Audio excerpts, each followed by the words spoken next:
there are 4 different quote cards in each suit.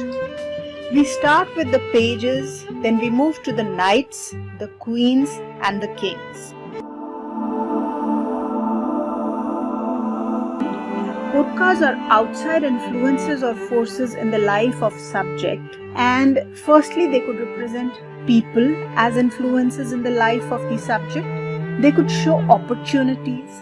They could reflect timely advice or messages from either people or the universe for our querent. Alternatively, they could signify events, situations, circumstances. Not only that, they could also represent feelings or thoughts. Furthermore, friends, they could reflect a particular aspect of a person's personality, maybe a particular aspect that they need to build.